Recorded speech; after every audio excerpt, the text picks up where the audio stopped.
అందరికీ నమస్కారం అండి. ఈరోజు కథ రంజని రైల్వే స్టేషన్కి చేరుకుంది. టైం 5:30. ట్రైన్కి ఇంకా 30 నిమిషాల సమయం ఉంది.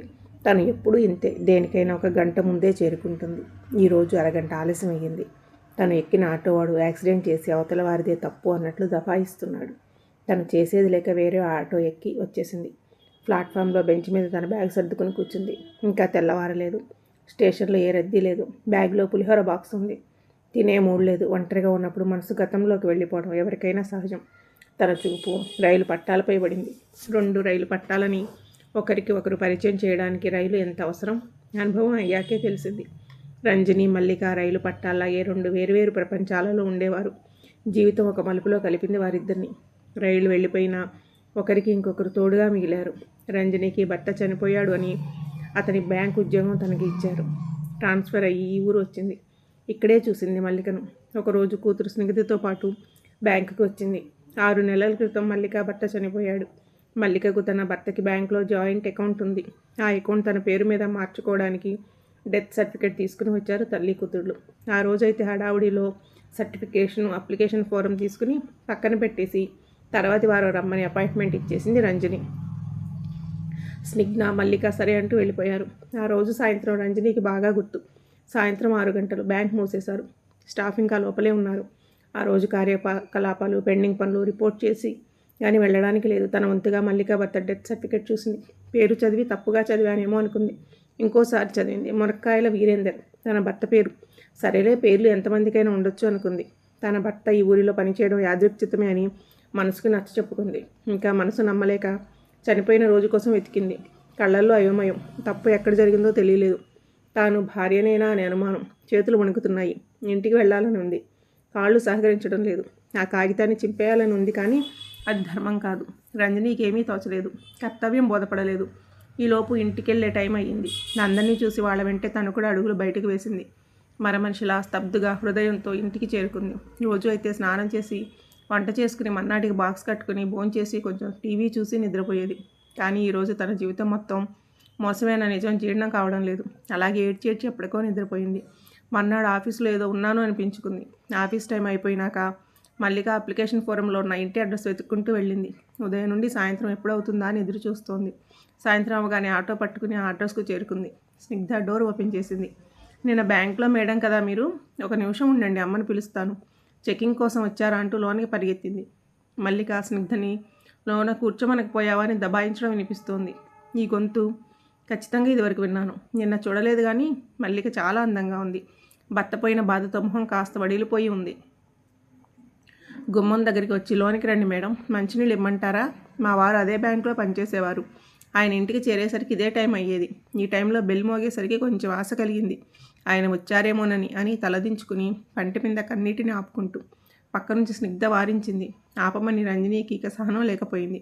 తన మొబైల్ తీసి అందులో తను వీరేందర్ దిగిన ఫోటోలు చూపించింది స్నిగ్ధకి, మల్లికకి. వారు ముందు నమ్మలేదు, కానీ అదే నిజమని తెలుస్తోంది. ఆ గదిలో కాసేపు మౌనం రాజ్యం చేసింది. మల్లికని ముందు మాట్లాడింది. ఆయన మన ఇద్దరిని ఇంత ధైర్యంగా ఇంతకాలం మోసం చేశారా? మనం గుడ్డిగా నమ్మి నిద్రపోతున్నామా? నాకు ఏమీ తోచడం లేదు. మీరు కూడా నాలాగే కుమిలిపోతున్నారు కదా? మీకు ఈ విషయం ఎప్పుడు తెలిసింది అంటూ ప్రశ్నల వర్షం కురిపించింది. రంజని కూడా సమాధానం చెప్పే స్థితిలో లేదు. స్నిగ్ధని ఆ పరిస్థితిని కంట్రోల్లోకి తీసుకొచ్చింది. తేరుకుని ఇద్దరికి మంచినీళ్ళు తీసుకువచ్చింది. కొంచెం కుదిరపడ్డాక స్నిగ్ధనే ముందు మాట్లాడింది. ఆ పిల్ల పెద్దరికానికి ఇప్పటికీ ఆశ్చర్యపోతుంది రజని. అయ్యిందేదో అయిపోయిందని నేను అనడం కాదు, నిజంగానే అయిపోయింది. మోసం చేసిన మనిషే లేడు.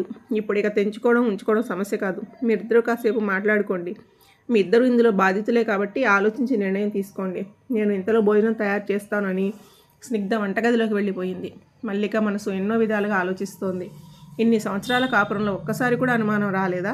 ఒకవేళ వస్తే తన భర్త చిచి ఆ వీరేంద్ర ఎలా సర్ది చెప్పాడు? అప్పుడప్పుడు అత్యవసర టూర్లు దీనికోసమేనా? ఇంకా ఎన్ని ఊర్లు తిరిగాడో, ఎన్ని సంసారాలు కొల్లగొట్టాడో ఈ కృష్ణుడు అంటూ అనేక రకాల అనుమానాలు. ఆ రోజుకి ఎవ్వరూ ఏమీ మాట్లాడలేదు. మౌనంగా భోజనాలు ముగిశాయి. అనిపించుకుని రంజని ఇంటికి వచ్చేసింది. మల్లికని కలవడం వల్ల కొంచెం మనసు కుదిటపడింది. ఇద్దరూ ఒకే పడవలో ఉన్నారని అర్థమైంది. స్నిగ్ధ చెప్పినట్టు అసలు మనిషి పోయాడు. ఉన్నవాళ్ళం బాధితులమయ్యాము. ఇలా జరుగుతుంది అని ఏనాడైనా అనుకుని ఉంటాడా వీరేంద్ర? ఇలా రకరకాల ఆలోచనతోనే కిందటి రాత్రి నిద్రలేకపోవడం వలనో, లేక తన సంఘర్షణను మల్లికతో పంచుకున్నందుకో తెలియదు, కానీ ఆ రాత్రి హాయిగా పడుకుంది రంజని. మన్నాడు బ్యాంకుకి మామూలుగానే వెళ్ళింది. బ్యాంకులో ఈ విషయం ఇంకా ఎవరికీ తెలియదు, లేక తెలియదు అని తాను అనుకుంటుంది. అతని భార్యననేగా ఈ ఊరు, ఈ ఉద్యోగం రెండూను. ఇక్కడ బ్యాంకు ఉద్యోగులకు తన భర్త తెలుసు. కామ్గా తన పని తాను చేసుకుంటుంది. భర్త చనిపోయాడు అన్న భారం మనసులో నుంచి తొలగిపోయింది. మధ్యాహ్నం భోజనం టైంకి వచ్చింది స్నిగ్ధ. మిమ్మల్ని అమ్మ సండే లంచ్కి రమ్మంది అని చెప్పింది. ఆశ్చర్యపోవడం రంజని వంతు అయ్యింది. మొహమాటంగా సరే అని చెప్పింది. ఆదివారం రానే వచ్చింది. మనసు నిండా ప్రశ్నలతో. చేతిలో మల్లికకి చీర, స్నిగ్ధకి ఒక పెన్ సెట్టు, కాళ్లలో ధైర్యంతో మల్లిక ఇంటికి వెళ్ళింది. మల్లికలో తేడా కనిపించింది. ఇంట్లో ఎక్కడ వీరేంద్ర ఫోటోలు లేవు. చక్కగా రెడీ అయ్యింది. నేను అనుకున్నట్లు అందమైన అమ్మాయి మల్లిక. స్నిగ్ధ ఎక్కడా కనిపించలేదు. అదే అడిగింది రంజని. మన ఇద్దరికీ ఈ సమయంలో ఏకాంతం అవసరమని చెప్పి తాను బయటకు వెళ్ళిపోయింది. ఇది తన ఐడియానే. వీరేంద్ర ఉన్నప్పుడు తెలుసుంటే శత్రువును అయి ఉండేవాళ్ళం. ఇప్పుడు ఏమవుతామో ఆలోచించుకోండి అని చెప్పి వెళ్ళింది. ఒకే ఊరిలో ఉండాల్సిన వాళ్ళం.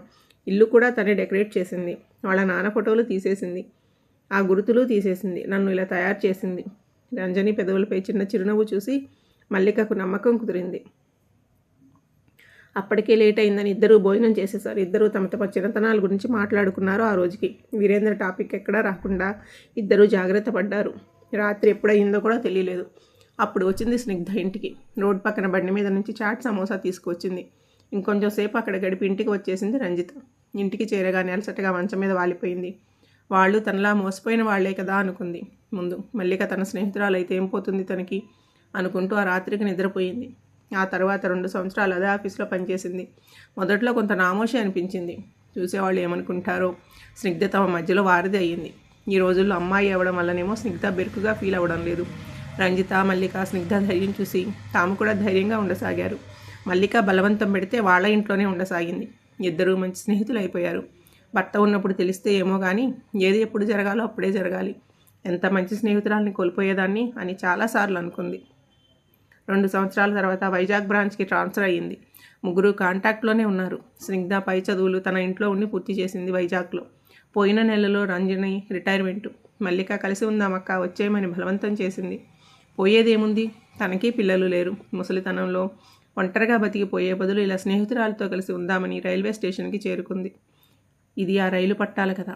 వాటిని కలిపిన రైలు వెళ్ళిపోయినా అవి అక్కడే. రైలు వస్తోందన్న అనౌన్స్మెంట్తో ఈ లోకంలోకి వచ్చింది రంజని.